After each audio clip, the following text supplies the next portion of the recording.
revolution going on. And in my opinion, the young generation of white, black, brown, whatever else there is, you're living at a time of extremism, a time of revolution. What is it revolting against? The power structure. The American power structure? No. The French power structure? No. The English power structure? No. Then what power structure? An international Western power structure. And I, for one, will join in with anyone, don't care what color you are, as long as you want to change this miserable condition that exists on this earth. And there's got to be a change. People in power have misused it, and now there has to be a change, and a better world has to be built, and the only way it's going to be built is with extreme methods.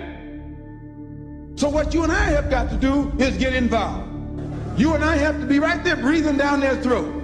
Every time they look over their shoulder, we want them to see us. Once those intentions are made known, we can get to the nitty-gritty of the problem. We can get to the core of the problem. We can get to the root of the problem. And then we can correct the problem.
This plan that goes back hundreds, if not thousands of years, tends to be kept in the bowels of these blood oath secret societies. And by that I mean the Shriners, the Freemasons, the Oddfellows, the Illuminati, the Order of the Palladian. There are literally dozens of names down throughout the centuries that this goes by. But it has to be in one of these groups where you have to swear to kill a fellow member of the society if they reveal the secrets, or you yourself be killed by a member of the society if you reveal the secrets. That's what blood oaths are.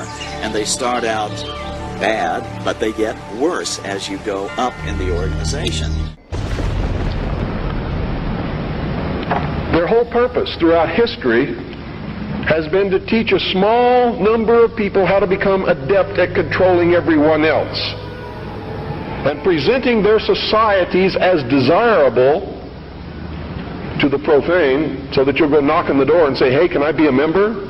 And be initiated, with the promise of learning some great secret. What is that secret? The secret is what I have just told you this morning. The secret is how to control everybody else. And you never understand how to control everybody else until you get to the top of this pyramid of initiation, most people never make it past the third step. All above that are carefully chosen and nurtured and taught.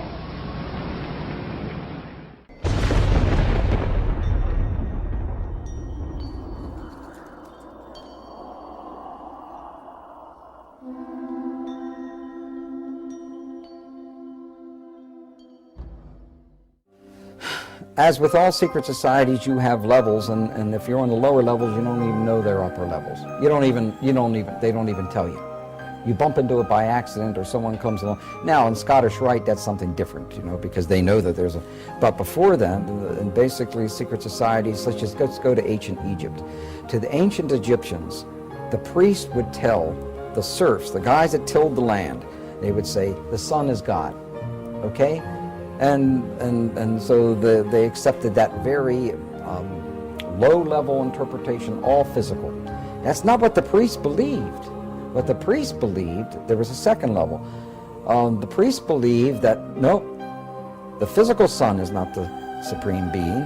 It's the spirit which flows through the physical sun that is the supreme deity. However, there was another level. And the priests didn't even know it. It was those that were involved and elevated to if I would have told you this 15 years ago, I might have gotten shot. Weishaupt saw in the ancient orders of Freemasonry an opportunity to commission foot soldiers for his cause of world domination. He wrote that none is fitter than the 3 lower degrees of Freemasonry. The public is accustomed to it, expects little from it, and therefore takes little notice of it. Weishaupt felt that Masonry was the easiest way to get a good Christian guy on the path of destruction, essentially, where you can have him take little baby steps on this path. It's a system they've been working on for thousands of years. They've really got it down. They know how to gradually, gently corrupt people from Christendom, first of all, to deism.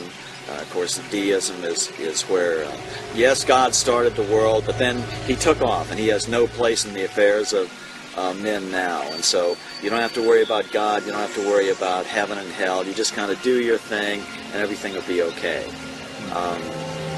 Deism to atheism is the next step. Atheism, where you claim there is no God, and then, of course, the next step is out-and-out Satanism. And interestingly enough, Satanists know there's God, know there's a heaven and hell, and they just choose hell, and they choose to drag as many people into hell as they can.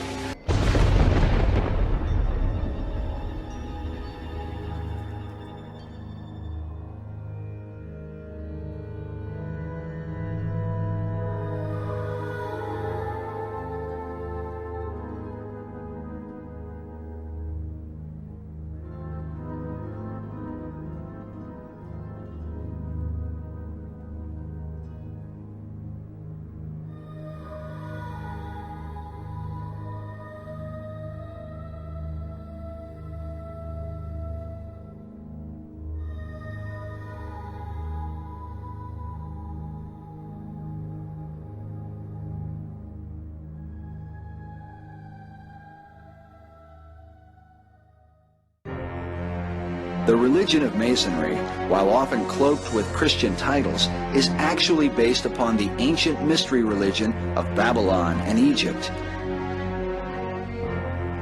These same mysteries governed the worship of Medo-Persia, Greece, and Rome. The mysteries are often symbolized by the all-seeing eye, sometimes called the Eye of God. But the God of Masonry is not the same as the God of the Bible. None was more adamant about this point than the man considered by many to be the most influential Mason of all time, Albert Pike. Albert Pike was a Confederate Civil War general who was the head of American Freemasonry in the post-Civil War period. He was probably he's certainly the most important American Mason. His book, Morals and Dogma, is required reading for every Freemason. He says on page 624, the 28th degree, Teachings of the 28th degree, he says, quote, "Masonry is identical with the ancient mysteries." Okay? And then he goes on, he says, we reproduce the speculations of the philosophers, the Kabbalists, the mystics, and the Gnostics, unquote. Well, these were all systems, religious systems, that worshipped Lucifer. Pike probably mistakenly reveals his true intent because he speaks of Lucifer frequently. When he says we are identical to all the mysteries, the mysteries were all brought under God's condemnation and destroyed at one point or another in history. From the Babylonian mysteries to the Egyptian mysteries to the peoples living in the land of Canaan. When, the major reason God destroyed them, he ordered them to be killed, man and women and child, as they were all worshiping Satan. Now see, Masons distinguish between Lucifer and Satan.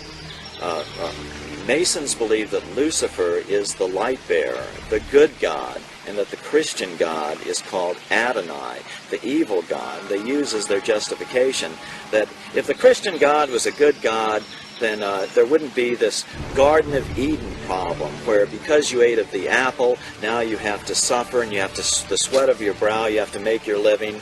Well, women have to give birth in pain, etc. No good father would do that to his children. So the Christian God is the evil God, where Lucifer is the good God because he'll give you everything you want. He'll fulfill your every desire. In 1908, French occult expert Copin Albancelli wrote, "Certain Masonic societies exist which are satanic, not in the sense that the devil comes to preside at their meetings, but in that their initiates profess the cult of Lucifer. They adore him as the true God, and they are animated by an implacable hatred against the Christian God, whom they declare to be an impostor." Perhaps Albert Pike's most famous and controversial quote is this one: "The true and pure philosophic religion is the belief in Lucifer, the equal of Adonai. But Lucifer, God of light, is struggling for humanity against Adonai, the God of darkness and evil." Because of this, occult author Edith Starr Miller wrote, "Luciferian occultism controls Freemasonry." It is important to remember that the lower ranks of Masonry are largely unaware of the deception of their leaders. Master Mason Manly P. Hall, who said that when the Mason learns the mystery of his craft, the seething energies of Lucifer are in his hands, also made it clear that Freemasonry is a fraternity within a fraternity, an outer organization concealing an inner brotherhood of the elect. Meanwhile, Albert Pike wrote in his famous Morals and Dogma that symbols are displayed to the initiate, but he is intentionally misled by false interpretations.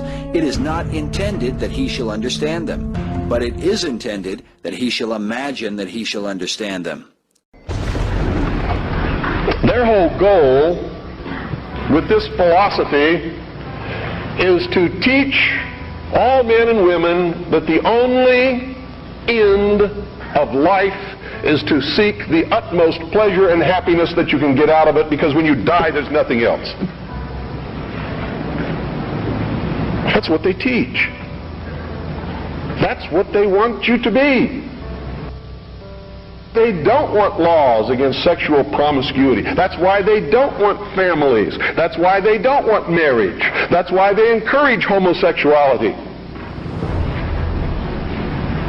There's a method to their madness. There's really not much method to yours, because you're operating from a place of ignorance, and until you change that, you're going to be bumbling around, bumping into each other, saying and doing the wrong things, not understanding the nature of your enemy. And if you don't understand the nature of your enemy and the weapons they use, you cannot fight that enemy. You can't fight the battle. You shouldn't even be on the battlefield. That's why you're losing the war. And don't tell me you're not, because I'm in a place of great knowledge about who's winning and who's losing this war. And I can assure you, you're losing the war. Doesn't mean it can't be turned around, but it'll never be turned around until you learn what you need to know.